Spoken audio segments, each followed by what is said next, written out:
आज का निबंध है, बहुत मजेदार है कि कमाए धोती वाला और खाए टोपी वाला। कमाए धोती वाला, खाए टोपी वाला। आप देखेंगे यह एक भोजपुरी कहावत है। धोती वाला का मतलब क्या? जैसे मान लीजिए पिता पुत्र है, पिता और पुत्र है, और वह पिता बहुत परिश्रम से कमाता है और बच्चों को पढ़ाता है। लेकिन बच्चा जो होता है क्या, वह भोग विलास में लग जाता है, आधुनिकता में लग जाता है। वह शराब और शबाब दोनों में संलिप्त हो जाता है। तब ऐसी स्थिति में लोग क्या कहते हैं कि कमाए धोती वाला और खाए टोपी वाला। क्योंकि कमाए तो बाप ने कमाया और बेटा उड़ाया। इसी संदर्भ में कहा गया है कि कमाए धोती वाला, खाए टोपी वाला। धोती वाला का अर्थ होता है कमाने वाला व्यक्ति, परिश्रम करने वाला व्यक्ति।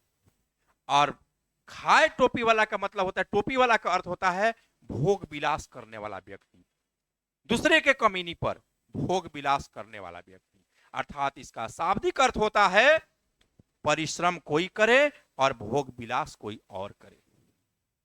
ठीक है। इसका भावार्थ होता है,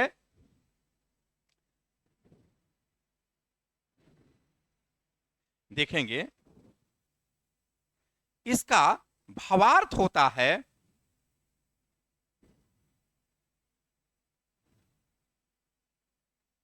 कि हटाना पड़ेगा, नहीं, क्लीन करना पड़ेगा। इसका भावार्थ होता है कि कोई व्यक्ति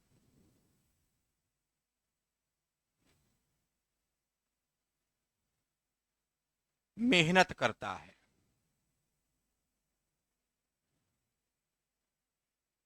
कमाता है, जमा करता है, और दूसरा व्यक्ति उस धन को, उस धन का उपयोग भोग विलास में लगा देता है, विलासप्रिय जिंदगी जीने में लगा देता है, स्वयं नहीं कमाता है। तो इस भावार्थ का विश्लेषण जो है हम कई रूपों में कर सकते हैं। प्रासंगिकता बाद में बताएंगे। हम इसके भावार्थ का विश्लेषण कई रूप में कर सकते हैं। आप देखेंगे हम ऐतिहासिक, इसकी उपयोगिता हम ऐतिहासिक काल में ढूंढ सकते हैं, हम आर्थिक में ढूंढ सकते हैं, हम सामाजिक में ढूंढ सकते हैं, हम राजनीतिक में ढूंढ सकते हैं, हम धार्मिक संदर्भ में भी ढूंढ सकते हैं। कैसे हम ढूंढेंगे? आप देखेंगे, हमने कहा था कि धोती वाला जो है वह कमाता है, और टोपी वाले, जैसे आपके पिताजी कमाते हैं और आप खाते हैं, और अगर आप उसका सदुपयोग नहीं करते हैं, दुरुपयोग करते हैं, तब लोग कहेंगे कि कमाए धोती वाला और खाए टोपी वाला। निश्चित तौर पर आप देखेंगे कि सामाजिक जीवन में इसकी प्रासंगिकता बहुत ही है, आर्थिक जीवन में भी प्रासंगिकता है, और आप देखेंगे राजनीतिक और धार्मिक जीवन, ऐतिहासिक में भी आप देखेंगे इसकी प्रासंगिकता बनी हुई है आज भी। हम चलते हैं, देखेंगे कि हम ऐतिहासिक काल में हम चलेंगे।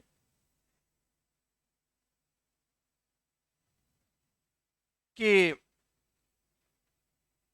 भारत को हम उदाहरण लेते हैं, भारत, इसमें भारत में अंग्रेज कब आए? 1608 में। व्यापार करने के लिए सूरत में पहली पड़ाव डाला इन्होंने, आपने पढ़ा होगा। और ये व्यापार करने के लिए आए। अंग्रेज क्यों आए? व्यापार करने के लिए आए। व्यापार करते करते भारत पर शासन करने लगे और भारत को गुलाम बना दिया। भारतीय लोग मेहनत करके धन का उपार्जन करते थे, मेहनत मजदूरी करते थे, धन का उपार्जन करते थे। और अंग्रेज भोग विलास करते थे, ऐश करते थे और भारतीय धन को इंग्लैंड में निवेश करते थे। करते थे ना। खनिज तत्व, जितने भी खनिज तत्व था, कोयला, लोहा, अभ्रक, रेलवे, सब का उपयोग अंग्रेज करते थे। रेलवे की पटरी लगाना कौन लगाता था? भारतीय मजदूर। खान से कोयला, लोहा कौन निकालता था? भारतीय मजदूर। और उसका उपयोग कौन करते थे? अंग्रेज करते थे ना। कपास, अनाज का उत्पादन भारतीय लोग करते थे और उसका उपयोग अंग्रेज करते थे। इस संदर्भ में कहा जा सकता है कि कमाए धोती वाला और खाए टोपी वाला। कमाए धोती वाला और खाए टोपी वाला, क्योंकि भारतीय लोग कमाते थे, अंग्रेज खाते थे। ऐतिहासिक समझ गए। अब हम आर्थिक रूप में देखेंगे।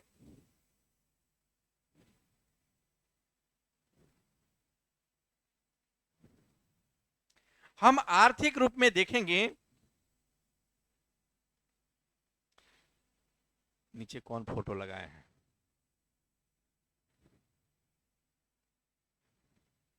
हाँ, अंग्रेज देखेंगे। यहां अंग्रेज का फोटो है। यहां अंग्रेज देखिए कैसे जो है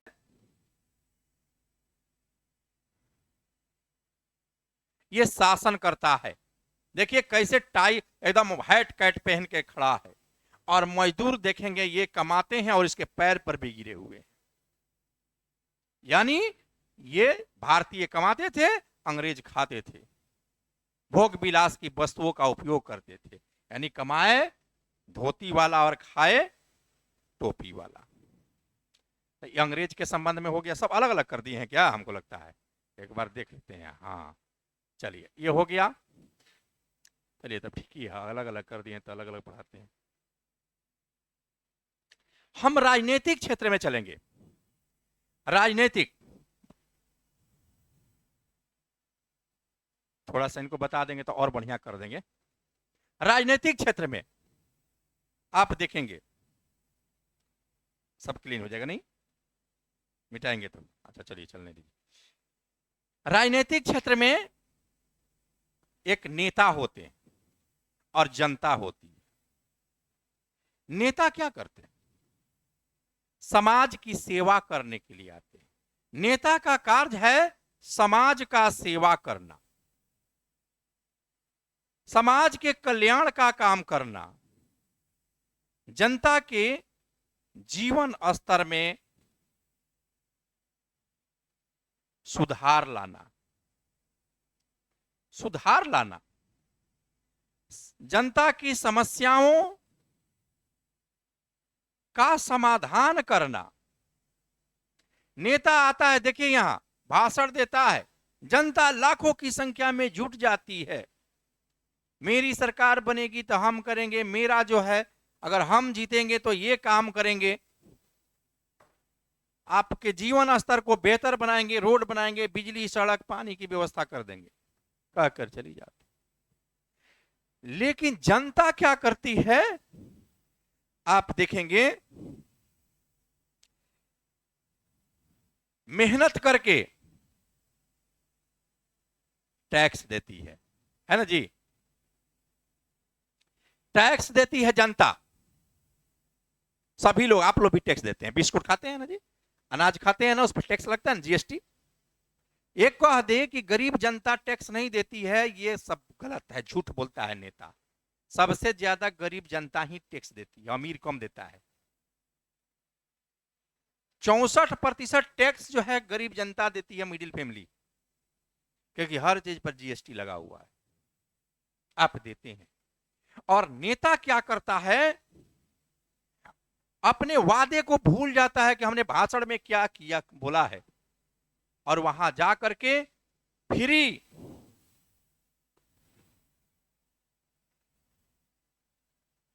फ्री क्या खाता है, देखेंगे, फ्री हवाई सेवा, रेल सेवा, बड़ा फ्लैट मकान मिल जाता है, और फ्री में खाना, कैंटीन आदि सुविधाएं प्राप्त करता है।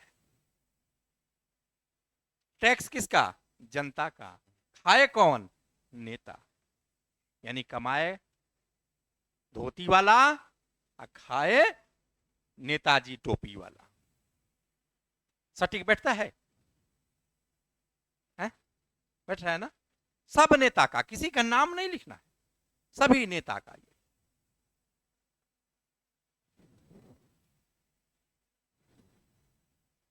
आगे बढ़ते, किसान, हम एग्जाम्पल किसान का लेते हैं। आप देखेंगे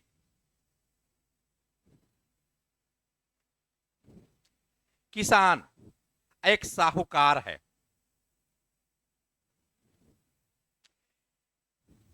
किसान क्या करता है, अनाज का उत्पादन करता है, अनाज का उत्पादन करता है धोती पहन करके ही। देखिए देखिए, ये बैल से हल चला रहा है किसान, ये है सूदखोर, जो सूद पर ब्याज पर पैसा लगाया है किसान को, जैसे उसका फसल कटेगा पैसा वसूल लेगा। माने कमाए धोती वाला और खाए टोपी वाला, लग रहा है ना। और आप इतना ही नहीं, यही साहूकार जो पैसा देता है सूदखोर, लेकिन इसमें बिचौलिए भी होते हैं। बिचौलिए, जब अनाज होता है तो अनाज को क्या करता है, मंडी में किसान बेचने के लिए लेके जाता है, जहां रेट कम मिलता है, और बिचौलिए क्या करता है, खरीद लेता है और उसको एमएसपी दर पर बेच देता है। किसान चिल्लाता है कि हमको एमएसपी का दर मिले। कभी कभी देखेंगे महाराष्ट्र में, पंजाब में, महाराष्ट्र में प्याज का दाम कितना था, 1 रुपया भी नहीं बिक रहा था। टमाटर 50 पैसा, आज टमाटर देखिए, बिचौलिए के कारण ऐसा हुआ है। देख लीजिए, ब्लैक। तो आप देखेंगे कि किसानों की स्थिति जो है, आप अन्न का उत्पादन कहते हैं, अन्नदाता कहते हैं, नेता बड़े बड़े भाषण देता है अन्नदाता है। अरे अन्न तो हम देते हैं, लेकिन हमको मिलता क्या है। अनाज उत्पादन अगर नहीं करे तो लोग खाएंगे। लोग शहर में ही सबसे ज्यादा रहते हैं, बड़े लोग शहरी जी क्या सोना खाएंगे, पैसा खाएंगे। नेता भी, बड़े लोग भी जानते हैं कि किसान जाएगा क्या, घाटा का भी सौदा है, लेकिन उत्पादन तो करेगा ही। दूसरी बात देखेंगे कि किसान आंदोलन किए कि एमएसपी दर लागू हो जाए, लेकिन सरकार ने अभी तक एमएसपी दर लागू नहीं, और सारे लोग के जायका पहुंचता है लोगों को किसान के द्वारा। देखिए किसान का हालत फटेहाल है, और देखिए यहां सूदखोर का, यानी कमाए धोती वाला खाए टोपी वाला। यहां भी सटीक बैठता है, कोई दिक्कत?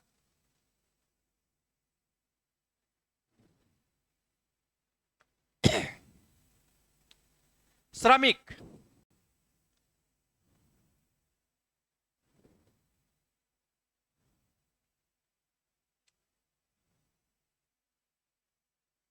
वहां बिचौलिया लिखना चाहिए था, चलिए कोई बात। बिचौलिया नियोजक,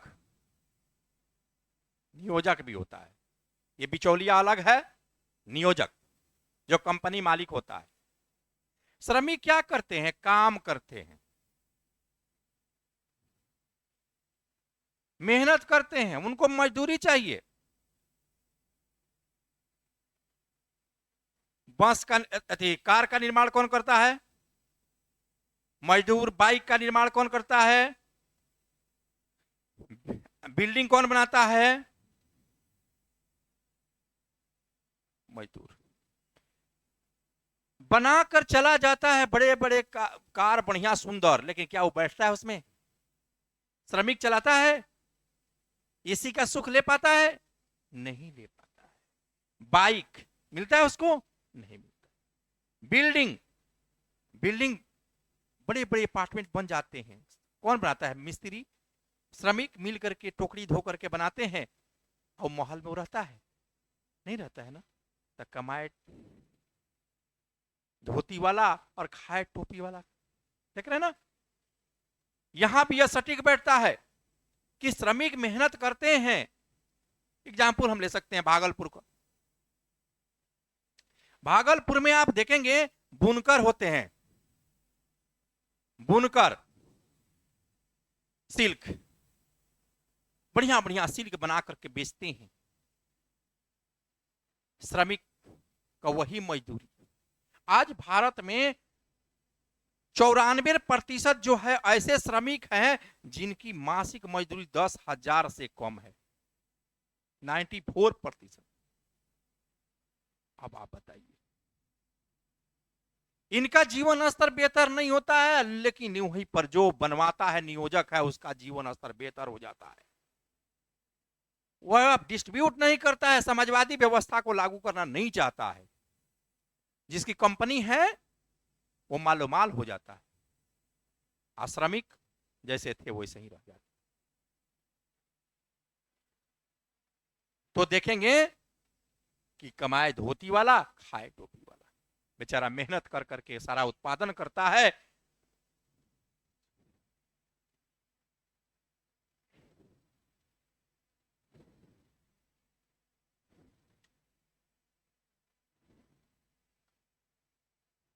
धर्मगुरु देखेंगे, ये फोटो में आप देखेंगे कि सब धर्म के धर्मगुरु हैं, ये है ना। अब विवादित नहीं है, हाँ वो फोटो लगा दिए थे, विवादित हुए थे। सभी धर्म के धर्मगुरु हैं ना जी, बड़ी सम्मान देते हैं हम लोग। जो जिस धर्म में है उस तरह से प्रणाम करता है, आशीर्वाद लेता है, अनपढ़ ही क्यों नहीं हो। पढ़ा लिखा आदमी जाकर के नतमस्तक हो रहा। अभी देखिए मध्य प्रदेश की बात मैं कर रहा हूं। 2 दिन वहां पर धीरेन्द्र शास्त्री बाबा का प्रवचन हुआ, कौन करवाए? कमलनाथ, कांग्रेस पार्टी।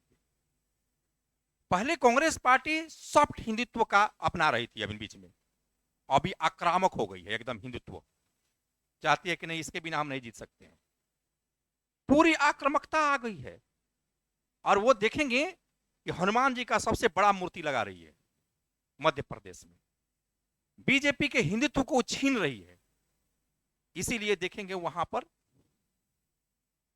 कमलनाथ ने बाबा का पाठ कराया 2 दिन तक, पूरा एकदम, माने जिस रास्ते पर बीजेपी, उसका काट, जैसे लोहा लोहा को ही काटता है।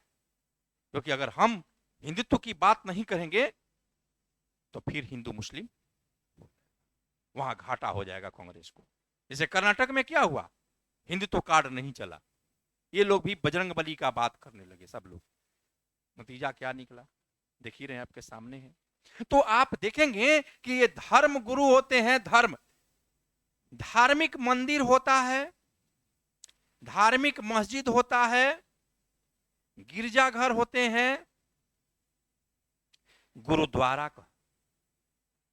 सभी धर्म के लोग कहते हैं कि हम बड़ा, हम बड़ा, हम बड़ा, हम बड़ा, मेरा हिंदू धर्म बड़ा है, इस्लाम धर्म बड़ा है, सब लोग अपने अपने बड़ाई करते हैं।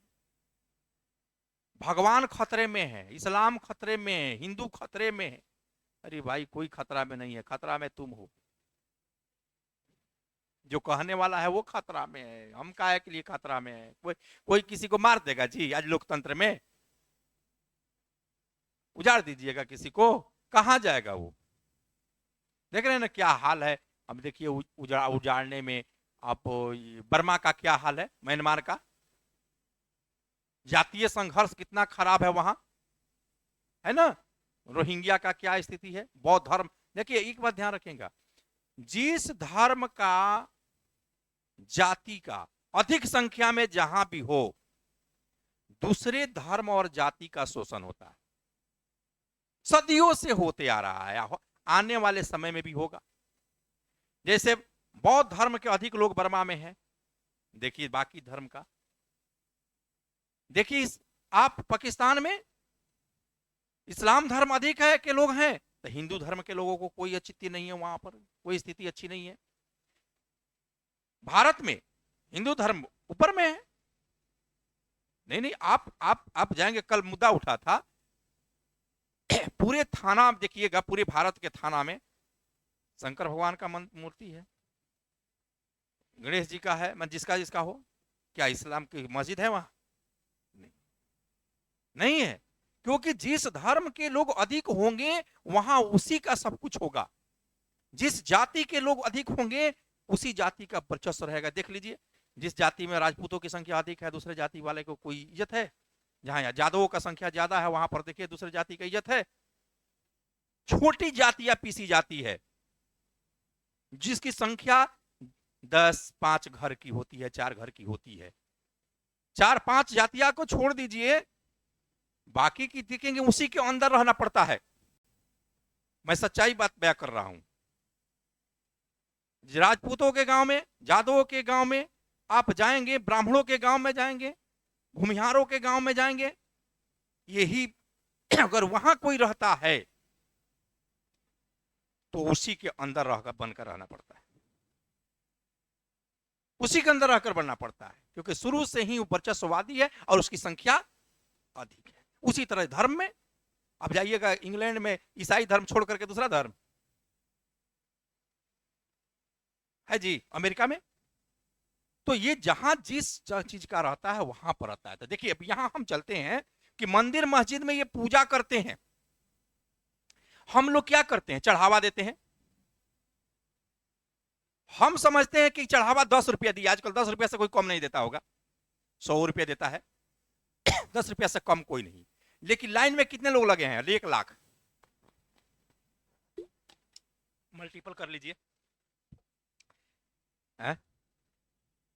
बाबा धाम जाने वाले करीब करीब हमको लगता है 1 करोड़ से लोग कम नहीं जाएगा सावन में। देख लीजिए कितना लोग चढ़ाता है।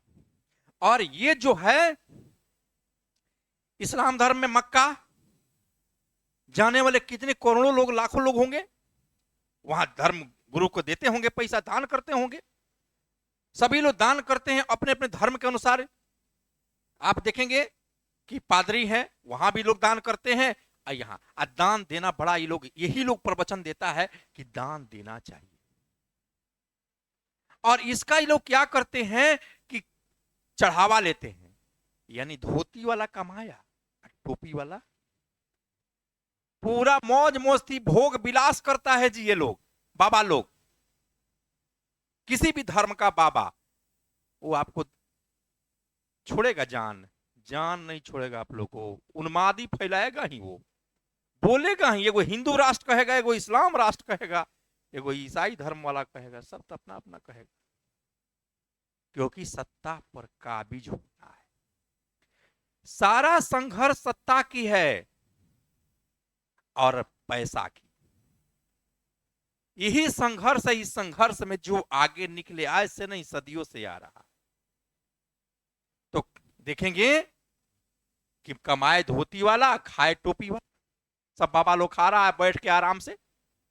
तो धार्मिक में देखेंगे, अब हम इस इतिहास की ओर जाएंगे तो इतिहास जो हम लोग मानव प्रजाति यहां है भारत में या किसी भी देश में, इतनी हिल मिल गई है कि इसका क्लासिफिकेशन करना बहुत ही कठिन काम है कि हम किस जाति के हैं। आज हम यही जानते हैं कि हम इस जाति के हैं, लेकिन किस जाति धर्म के थे हम लोग नहीं जानते। हम लोग ज्यादा से ज्यादा 3-4 पीढ़ी को जानते हैं, इसके अलावा जानते हैं हम लोग का 10वां पीढ़ी कौन था? नहीं जानते हैं जी, नहीं जानते हैं। अब आप देखिए हम क्या करते हैं कि यहां इंडिया पर बहुत लोग आक्रमण किए। एग्जाम्पल के तौर पर इस्लाम के लोग, मीर कासिम पहला थे जो भारत में आए, नहीं जी 712 में। उससे पहले तो कोई मुस्लिम लोग नहीं था यहां, लेकिन यहां हिंदुस्तान के लोग कमाया और वो लोग खाए, मेरे पैसे को खाए ना जी। लेकिन ये बात हम बोलेंगे लोग गलत साबित करना शुरू कर देगा, हम पर आक्रमण करना शुरू कर देगा। ब्राह्मण लोग यहां के नहीं थे, ये सब तुर्किस्तान के थे, उधर के रहने वाले थे। भारत पर लोग आक्रमण किए, आक्रमण करके रहने लगे और धीरे धीरे धीरे धीरे जैसे सत्ता प्राप्ति करने के लिए जनसंख्या बढ़ाना जरूरी। जैसे बीजेपी क्या कर रही है, हर आदमी को मिला रही है ना जी। क्यों? किस बीजेपी के पास वोट कौन है? बैंक, 2 ही वोट बैंक है, अगड़ी जाति का और बनिया का। इसके अलावा उसका वोट कोई नहीं है। लेकिन सब नेता लोग को मिला मिला के मिला रही है, थोड़े थोड़े वोट आएगा, जीत जाएंगे। तो ये वहां क्या हुआ, जग होता था और उसको मिलाया जाता था कि जो मजबूत जाति है उसको मिला लो अपने में। जब जाति मिल गई, जब अधिक संख्या में राज करने लगे, तो अनुसूचित जाति को, जनजाति को छोड़ दिया। ऐसे तुम लोग कह ली ना, अब ना जग होगा क्योंकि अब तो राज सत्ता स्थापित हो गया, अब तुम्हारा क्या जरूरत है। इसीलिए आप देखेंगे अनुसूचित जाति का और अनुसूचित जनजाति के लोगों का स्थिति खराब रही बहुत दिनों तक, क्योंकि उसको छोड़ दिया गया। आप देखेंगे भेदभाव जो होता है समाज में, हिंदुस्तान का मैं कह रहा हूं बात, वो पिछड़ी जाति से और जो है होती है उससे नहीं होता है। खान पान सब लोग साथ में करते हैं, लेकिन अनुसूचित जाति के साथ भेदभाव शुरू से सदियों से तोड़ देख रही, ये अछूत है, हटाओ इसको। ये हमारे देश में अगर इतिहास को घेरेंगे तो कौन कहां से आया ये बड़ा मुश्किल है कहना। हर देश का लोग हर देश में चल जाते हैं, पलायन करते हैं। अब देखिए मान लीजिए हमारे यहाँ रोहिंग्या लोग आ गया देश में, और कुछ रोहिंग्या जो है बस जाएंगे यहां, 10 पीढ़ी के बाद क्या कहेंगे, हम हिंदुस्तानी हैं, थोड़े हो जाने का कि हम कहां से आए थे। तो इस तरह से आप देखेंगे कि ये धार्मिक में भी, धर्म में भी ये कमाए धोती वाला और खाए टोपी वाला चरितार्थ है। अब आप देखेंगे कि हमने बात किया यहां, इसका तात्पर्य हम ये अर्थ में लगाते हैं कि मिटा दें, वो मिटता नहीं है। अच्छा यहां से ना, हाँ। अब आप देखेंगे कि कहने का तात्पर्य ये है कि मान लीजिए कि हम मेहनत पैसा उपार्जन करते हैं, धन उपार्जन करते हैं, और कोई दूसरा उपभोग करता है तो, और उसका जो है दुरुपयोग करता है, तब हम कहते हैं कि कमाए धोती वाला और खाए टोपी वाला। लेकिन सही शाब्दिक अर्थ में इसको अर्थ लगाया गया था कब, पिता पुत्र के रूप में लगाया गया था। लेकिन हम इसको तो हर तो जगह से जोड़ करके देखेंगे, लेकिन ये कहावत सिर्फ पिता और पुत्र के लिए कहा गया था कि पिता खूब धन कमा रहा है, बेचारा किसान है या जो भी हो, धोती पहन करके कमा रहा है और उसका उपयोग उसका बेटा उड़ा रहा है। जैसे एग्जाम्पल के तौर पर आप देखेंगे कि मान लीजिए आपके गांव में, मेरे गांव में आनंद नाम का एक व्यक्ति थे, वह जो है दिन रेलवे में नौकरी करते थे, दिन भर मेहनत कर करके पैसे एकत्र किए। उनका बेटा जो था वो गांव में रहता था, पढ़ता था। जब कॉलेज में पढ़ने लायक हुआ तो अपने पास पिताजी बुला लिए। वहां जो गया कॉलेज में, तो वहां जो है उसकी जो सांस संगत दोस्ती जो हुई गलत लोगों से हो गई। और पिताजी पैसे कमाते थे और वह उड़ाता था, सिर्फ शराब शबाब जिसमें मन किया उड़ा रहा है पैसा, फैशन पर, आधुनिकता पर। और जो है तब लोग कहते थे कि खाए कमाए टोपी वाला, धोती वाला और खाए टोपी वाला, लोग कहते थे। जब रिटायर हुए पिताजी, उनको 25-30 लाख रुपये मिला, वो भी उड़ा दिया, वो भी उड़ा दिया। ऐसा होता है कि नहीं, देखते हैं कि नहीं, उड़ा दिया एकदम। हर गांव में एक आध को मिल जाएगा वैसा व्यक्ति कि जो बाप के धन को उड़ा दिया एकदम। तब गांव के लोग कहते थे, पहचानते हो बेटा, वो ये अपना बाप के धन को सब खत्म कर दिया, इज्जत को हंसा दिया एकदम, बाप के धन को एकदम पूरा उड़ाता था। तब उसमें कोई कहता है कि कमाए धोती वाला और खाए टोपी वाला, यही इसका हाल था।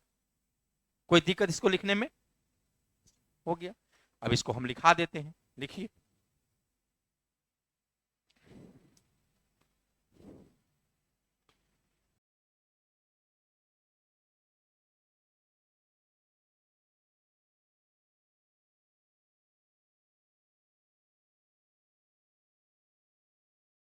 कमाए धोती वाला, खाए टोपी वाला।